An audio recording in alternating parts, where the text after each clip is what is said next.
Hola, ¿qué tal chicos? ¿Cómo están? Espero que estén muy bien. Hoy día es el día jueves 22 de octubre y como ustedes sabrán, los días jueves tenemos tanto los cursos de Ciencia y Ambiente y Plan Lector. Muy bien. Hoy día en estos cursitos vamos a tomarlos cada uno por su parte. Hoy día en Ciencia y Ambiente vamos a tocar un tema bastante sencillo que ya habíamos nombrado en una clase pasada, que era la clase de taxonomía. ¿Sí? ¿Te acuerdas? Taxonomía, donde hablamos sobre las divisiones de la taxonomía, y las especies, el filo, el dominio, el reino. Muy bien. Y habíamos nombrado que habían 5 reinos, ¿no es cierto? Entre ellos estaba el reino que vamos a hacer hoy día, que es el reino Animalia. Pero como ese también había otros reinos, ¿no? Como el reino Plantae, el reino Fungi, el Monera, etc. Muy bien. Por ende que hoy día vamos a arrancar con uno de los reinos un poquito más complejos, un poquito más extensos, que es el reino Animalia. Muy bien, el reino Animalia se dice que es bastante complejo y bastante largo. ¿Por qué? Porque este reino pues comprende a los animales más complejos, a los animales más evolucionados de todo, bueno, a los seres vivos más evolucionados de todo el mundo, o por lo menos de todo nuestro planeta, muy bien, que es obviamente los animales, muy bien, animales que entre ellos puedes encontrar al humano, ¿no es cierto? A los humanos que somos nosotros, por ende que somos los más evolucionados y por ende, además, o por ello si quieres decirlo así, este reino es uno de los más extensos porque es bastante complejo, muy bien, partiendo de que nosotros estamos dentro del mismo. Pero como te digo, cositas van, cositas vienen. Igual vamos a ver los demás reinos: reino Monera, reino Plantae, reino Fungi, reino Protista. Vamos a ir de a poquitos. Primero vamos a explicar con manzanitas, porque eso de verdad es súper sencillo. Esto más que nada es aprenderte las definiciones, igual que la vez pasada, es aprenderte definiciones. Pero aquí vamos a tener 2 clases de reino Monera, muy bien, esta y la próxima clase, porque aún nos falta completar mucho más. Hoy ya vamos a hablar, bueno, la definición ya te lo dije, que es el reino que constituye a las personas animales, que son los seres más evolucionados. Y una notita aquí es que se originaron a partir de protozoos o protozoarios. Muy bien. Los protozoos van a ser animales prehistóricos. Yo te dije que no los podemos ver normalmente con nuestra vista, sino se pueden ver más que nada con microscopio, gracias a que ellos vienen a ser de una célula, entonces son unicelulares, muy bien, son unicelulares. Y nosotros venimos de los protozoarios porque los protozoarios son los animales prehistóricos, muy bien, son chiquititos, no son como los dinosaurios, son otros animales prehistóricos, pero estos amiguitos son más antiguos que los mismos dinosaurios, así que gracias a ellos fuimos evolucionando hasta llegar a ser lo que somos hoy en día, ¿no? O todos los individuos que somos hoy en día. Muy bien, entonces todos los animalitos provienen de nuestros amigos los protozoos o protozoarios. Muy bien, vamos ahora sí con las características del reino o de los seres que están dentro de este reino. Muy bien, la primera característica es que son pluricelulares. Muy bien, son pluricelulares. Profesor, ¿cómo es que pluricelulares? Eso ya lo habíamos visto en clases pasadas, al principio de todo el curso. Había seres pluricelulares y había seres unicelulares, ¿no?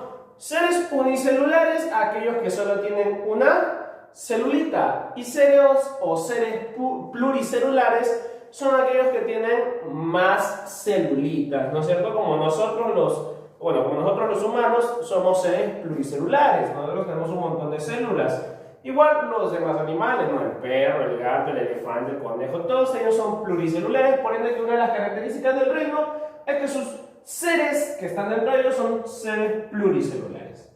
Además que sus células son eucariotas, ¿no? Eso también estaba en alguno de los principales o de los primeros capítulos del curso, ¿no?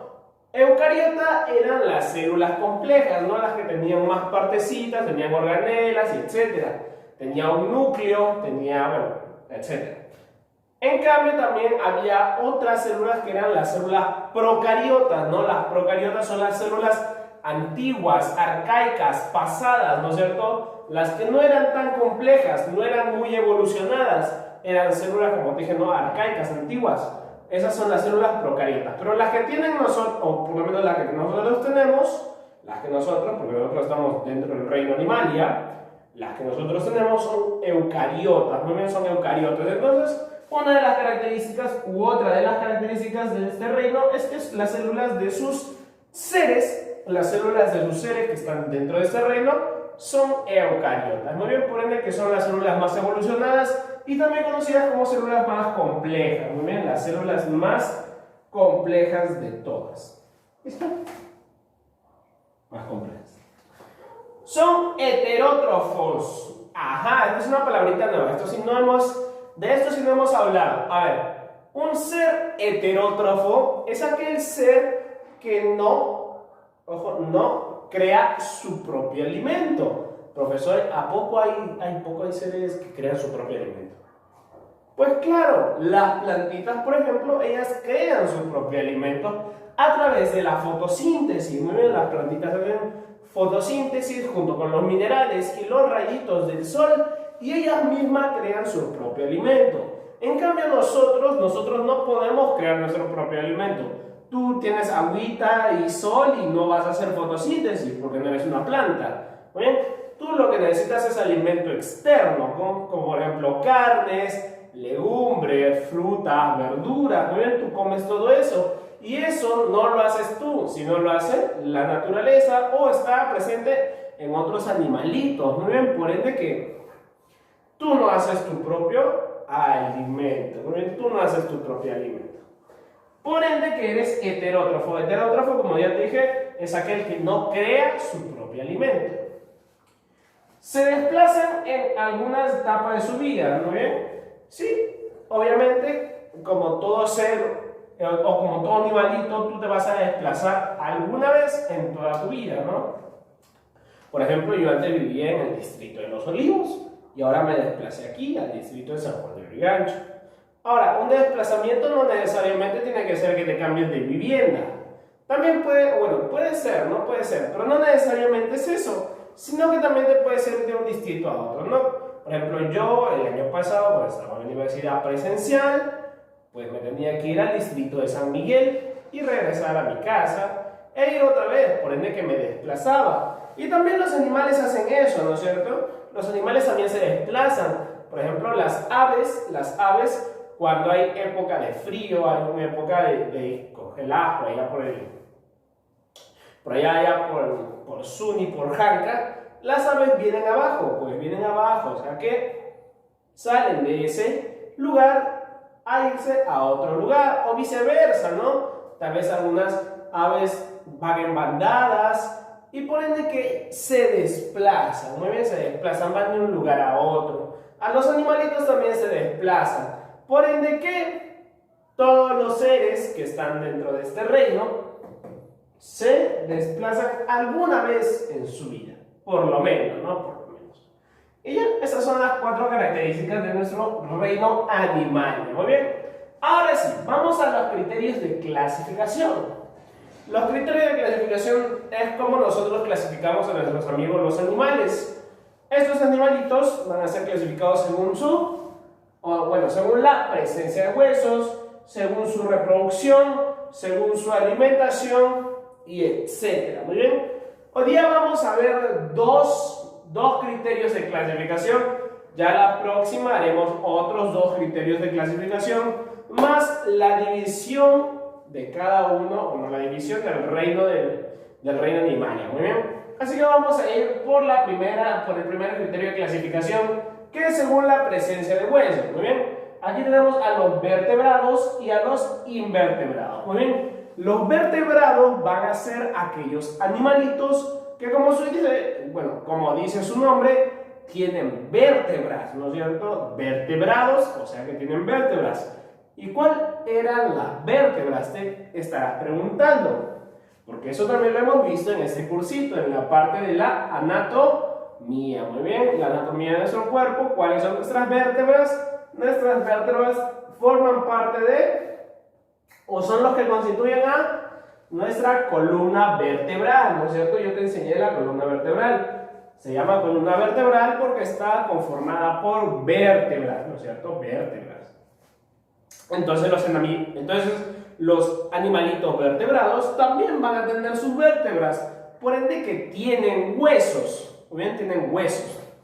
Profesor, y los no invertebrados o simplemente invertebrados, pues simplemente son aquellos animalitos que no tienen huesos, ¿muy bien? No tienen huesos. Y ya está. Profesor, a ver ejemplitos. Los animales vertebrados, como por ejemplo nosotros, ¿no? Los humanos, también el perro, el gato, ¿muy bien? Animales con vértebras. Pero también tenemos en los invertebrados, como por ejemplo a la serpiente, o también tenemos a las arañas, a las moscas, a las hormigas, profesor. Pero yo he escuchado que los insectos tienen un exoesqueleto. Pues sí, ellos tienen un exoesqueleto. O sea que su esqueleto está afuera de ellos. Muy bien. Por ejemplo, en las arañas, en los escarabajos, ellos tienen exoesqueleto. Muy bien. Su esqueleto está afuera de ellos. Los protege, está en su exterior. Muy bien. Pero esos no son huesos. Muy bien. A pesar de que se llame exoesqueleto, no significa que sean huesos. Muy bien. Los huesos son como los que tú tienes aquí en tu cuerpecito, ¿no? Tú los puedes tocar, acá tu huesito, muy bien, tus costillas, esos son huesos. Pero nuestros amiguitos, los animalitos, no tienen hueso. Ellos tienen exoesqueleto, que no son huesos, muy bien, no son huesos. Es exoesqueleto, no hueso. Así es simple. Listo, entonces ya acabamos con el primer criterio de clasificación, que es por la presencia, que ya sabes qué es presencia. Presencia es que hay o no hay huesos. Presencia de huesos. ¿Muy bien? La segunda que vamos a ver hoy día es según la reproducción. Muy bien. Hay veces, o bueno, es según el nacimiento de la reproducción, más que nada. Muy bien. Es como la persona, el animalito, se crea o se forma al momento de nacer. Muy bien. Por ejemplo, primero tenemos a los vivíparos. Muy bien. Los vivíparos son aquellos animalitos que van a formarse dentro del vientre de su mamita o de su papito, tal vez, ¿no? Bueno. Entonces, ellos se forman dentro del vientre de un progenitor, muy bien, de un progenitor. Ahora, dentro de este vientre, ojo, dentro de este vientre, se va a ¿qué hacer? Se va a formar, tú ya sabes, es una etapa de gestación, ¿no es cierto? Como ya habíamos visto también en el curso de ciencia y ambiente. La mujer o el progenitor, en este caso, va a tener a la cría dentro. Y esa cría o ese bebé va a formarse dentro de la persona sin ayuda de algún huevo, ¿no? Profesor, pero al inicio usted me dijo que se llama huevo cigoto. ¡Claro! Al inicio se llama huevo cigoto, pero es solo un nombre, no significa que en realidad sea un huevo, muy bien, es solo un nombre, porque un huevo tiene un cascarón. En cambio nosotros estamos formándonos dentro del útero, pero sin cascarón, muy bien, sin cascarón, estamos así, cagatitos, no tenemos cascarón, muy bien. Ya, eso es un vivíparo, muy bien, un vivíparo. ¿Y quién podría ser un ejemplo de vivíparo? Por ejemplo, los humanos, igualito los perros, los gatos, ¿muy bien? La vaquita también, ¿no? La vaquita también es un vivíparo, ¿muy bien? Ellos, obviamente, están en el vientre de su madre, se forman, etcétera, etcétera, etcétera. ¿Muy bien? Ya está. Vamos con el siguiente. Ovíparos. Los ovíparos van a ser aquellos animalitos que sí se van a formar dentro de un huevo, muy bien. Pero este huevo no va a estar dentro de algún progenitor, muy bien. Los progenitores son los padres, muy bien, tanto papá o mamá. El huevito no va a estar dentro del progenitor, sino el huevito va a estar fuera, en un nidito, muy bien. Ese huevito va a estar fuera de un progenitor.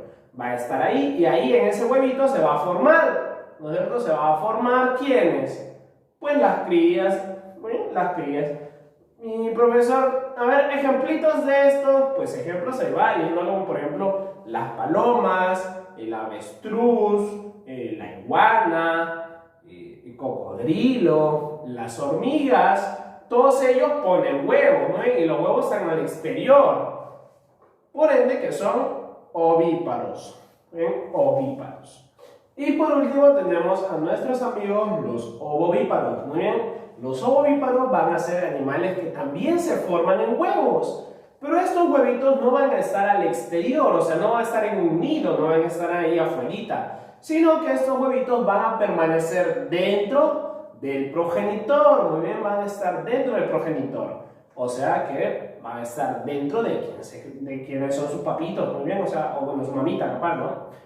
Por ende, que estos son muy especiales, muy bien, son poquitísimas, o poquitísimos, o poquitos, los animales que vienen a ser ovovíparos, porque normalmente vemos animales vivíparos, que obviamente vienen a ser personas, o bueno, vienen a ser animalitos, que están dentro y se forman dentro del útero de una madre. O también vemos animalitos ovíparos que vienen a ser animalitos que se forman en huevos al exterior, ¿no? Como por ejemplo casi todas las aves.